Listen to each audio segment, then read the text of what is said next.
Okay, let's talk about something so many of us feel, but maybe don't quite get. That feeling of just dreading small talk. You know exactly what I'm talking about, right? You're at a party, maybe a work event, or you're just stuck in an elevator, and suddenly you're in this loop about traffic or how cloudy it is, and you're just mentally counting the seconds until you can escape.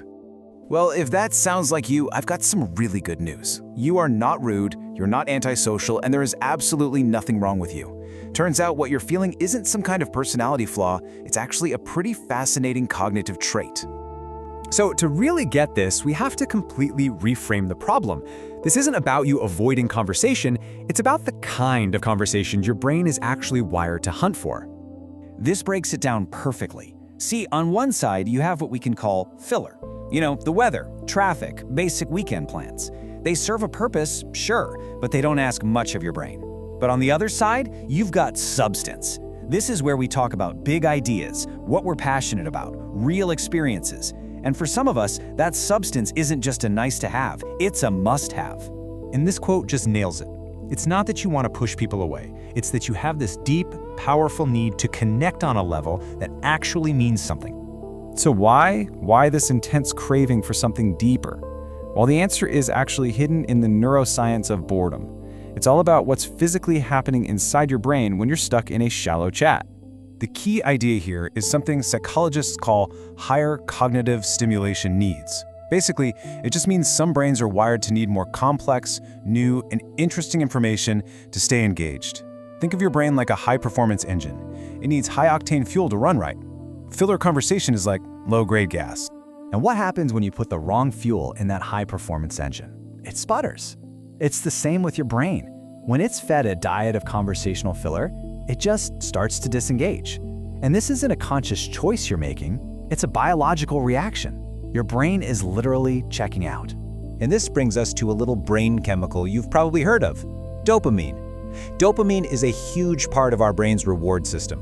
When you do something that's mentally stimulating, your brain gives you a little hit of dopamine. It feels good. It makes you want to do that thing again. A really deep, engaging conversation, that's a huge dopamine hit.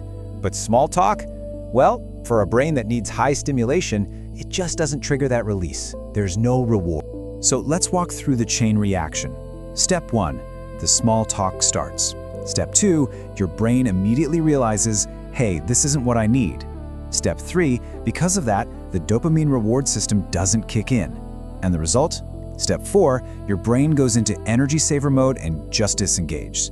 You might still be there nodding and smiling on the outside, but on the inside, you are a million miles away. You know, understanding this whole process is so empowering because it lets us see this trait not as some kind of social weakness, but as a sign of a really active, powerful mind. At the end of the day, if you hate small talk, it's probably because you have a brain that's hungry.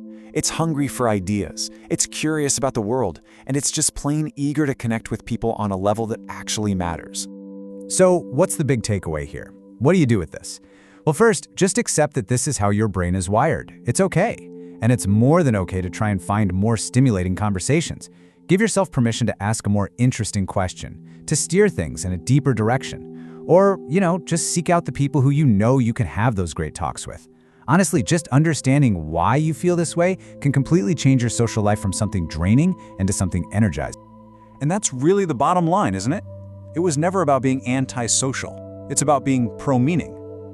So the next time you feel your eyes glaze over during a chat about the weather, just remember, your brain is just asking for something more.